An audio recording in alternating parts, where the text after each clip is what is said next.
UP में आखिर सपा के स्वामी ने राष्ट्रीय महासचिव के पद से इस्तीफा दे ही दिया। इधर अखिलेश ने शालीग्राम को पूजा, उधर स्वामी का इस्तीफा सामने आया। हालांकि सपा के व्यवहार से आहत स्वामी का कहना है कि वो पार्टी का जनाधार बढ़ाने के लिए काम कर रहे थे और उनके बयानों को पार्टी निजी बयान बता रही है, इसलिए इस्तीफा दिया है। तो क्या स्वामी इस बात की ओर इशारा कर रहे हैं कि सपा अभी तक स्वामी की रणनीति में भागीदार थी, इसलिए इस तरह के बयान सामने आते रहे हैं, या फिर अब सपा ने स्वामी छोड़ ईश्वर की शरण में जाने का फैसला ले लिया है?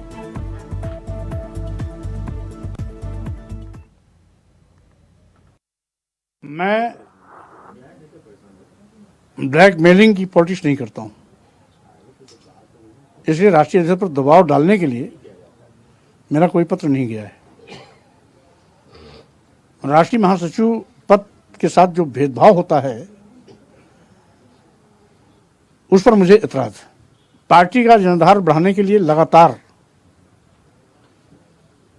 सभा में शामिल होने के दिन से लेकर आज तक मैं काम कर रहा हूं,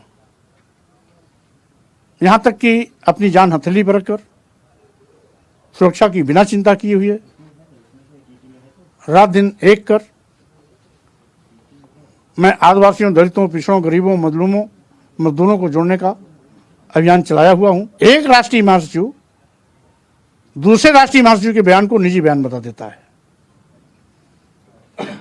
एक ही पार्टी के दो राष्ट्रीय महासचिव, एक राष्ट्रीय महासचिव का बयान पार्टी का हो जाता है और दूसरे राष्ट्रीय महासचिव का बयान निजी हो जाता है।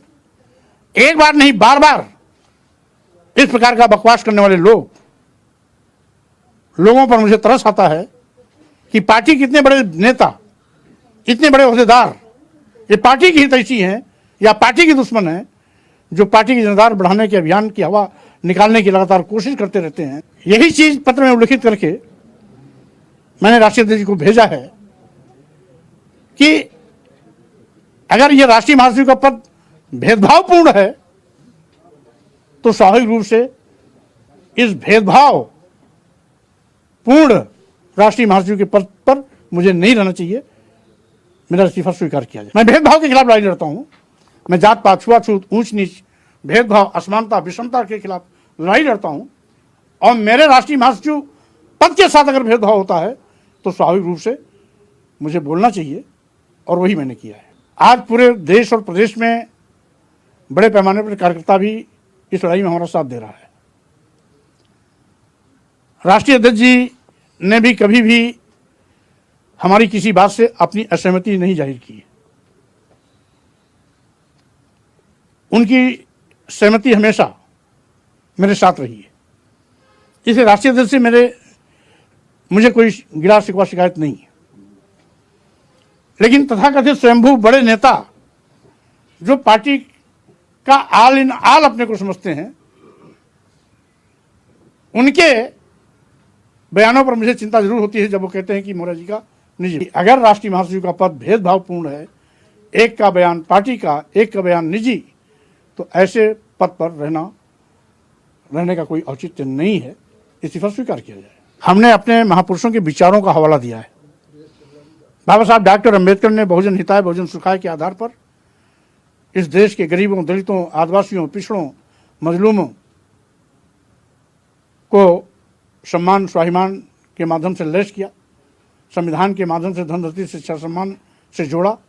यही कारण है कि समाज का अंतिम व्यक्ति भी आज IAS, IPS, doctor, engineer, professor बनने की लाइन में खड़ा दिखाई पड़ता है। तो उनके बहुजन हिताय बहुजन सुखाय का मैंने हवाला दिया।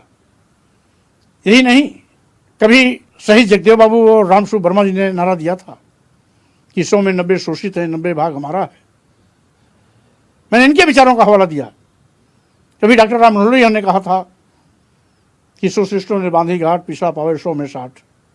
मैंने उनके विचारों का हवाला दिया। मैंने इन्हीं महापुरुषों के बताए रास्ते पर चलते हुए पार्टी में सम्मिलित होने के दिन ही कहा था कि 85 तो हमारा है, 15 में भी बंटवारा है। तो आज इसी पर हमारे साथ लखनऊ से स्टेट कोऑर्डिनेटर अनिल पाठक लाइव जुड़ चुके हैं। जी अनिल, जिस तरह से स्वामी प्रसाद मौर्य का पहले इस्तीफा और उसके बाद ये तमाम बयान निकलकर सामने आए हैं, साफ तौर पर उन्होंने कहा है कि पार्टी ने जिस तरह से उनके बयानों से किनारा किया है, इससे आहत होकर इस्तीफा दिया है। सबसे पहले तो ये जिस तरह के बयान सामने आ रहे हैं, और एक बड़ी बात उन्होंने ये कही है कि उन्हें हमेशा पार्टी के सपा सुप्रीमो का साथ रहा है, उनसे कभी भी कुछ सुनने को नहीं मिला है। दूसरी बात ये कि अब स्वामी प्रसाद के इस्तीफे के बाद राज्यसभा के गणित को यदि हम देखें तो क्या देख पा रहे हैं आप उत्तर प्रदेश में? जी प्रियंका जी, इधर लखनऊ में स्वामी प्रसाद मौर्य ने प्रेस मीट की तो मैनपुरी से अखिलेश यादव ने अपनी चुप्पी तोड़ी। स्वामी प्रसाद मौर्य ने ये आरोप लगाया है कि उनके बयान को निजी बता दिया जाता है, जबकि जो दूसरे जो राष्ट्रीय महासचिव हैं वो बयान देते हैं तो उनके बयान को पार्टी का बनाया जाता है। आखिर ये कैसे संभव है, क्योंकि दोनों पैरेलल पर हैं। आखिर इस मुद्दे पर अखिलेश यादव ने जब काफी कंट्रोवर्सी हो गई तो मैनपुरी में चुप्पी तोड़ी है और उन्होंने स्पष्ट किया है अखिलेश यादव ने कि स्वामी प्रसाद मौर्य की नाराजगी जायज है, और पार्टी के अंदर का मुद्दा बताते हुए अखिलेश यादव ने कहा है कि हम इसे जल्द ही सुलझा लेंगे। जी बिल्कुल, इस पूरे मामले में अब जिस तरह से स्वामी प्रसाद मौर्य का इस्तीफा आया, इसके बाद राज्यसभा की गणित को लेकर भी तमाम तरह की चर्चाएं निकलकर सामने आ रही हैं। क्या लग रहा है आपको, उत्तर प्रदेश में राज्यसभा के अब जिस तरह से चुनाव होने, समाजवादी पार्टी के 3 प्रत्याशियों ने नामांकन भी दाखिल कर दिया है, किस तरह का गणित अब आप देख पा रहे हैं राज्यसभा के प्रत्याशियों को लेकर? देखिए प्रियंका जी, समाजवादी पार्टी की विधायक हैं पल्लवी पटेल जी, उन्होंने बच्चन और के लेकर के उन्होंने बड़ी नाराजगी जाहिर की है और एक तरह से वो बगावत पर उतर आई है। उन्होंने स्पष्ट कर दिया है कि हम समाजवादी पार्टी के कैंडिडेट को वोट नहीं देंगे। वैसे समाजवादी पार्टी को अपने 3 कैंडिडेट को जिताने के लिए जो विधायकों की जरूरत है वो 112 है, लेकिन जो मौके पर समाजवादी पार्टी के पास विधायक हैं वो 108 है। रही सही बात, 2 विधायक हैं कांग्रेस के पास, तो आंकड़ा जो है वो 2-3 का पेज फंसा हुआ है समाजवादी पार्टी के लिए। जो तीसरा कैंडिडेट है वो कैसे राज्यसभा में पहुंचे, इसको लेकर के एक चुनौती है समाजवादी पार्टी के सामने। और ऊपर भी समाजवादी पार्टी की विधायक पल्लवी पटेल वो एकदम मुखालफत पर उतर आई हैं, उन्होंने बगावत कर दिया है और ये स्पष्ट किया है कि हम राज्यसभा के जो कैंडिडेट है उनके पक्ष में वोट नहीं करेंगे।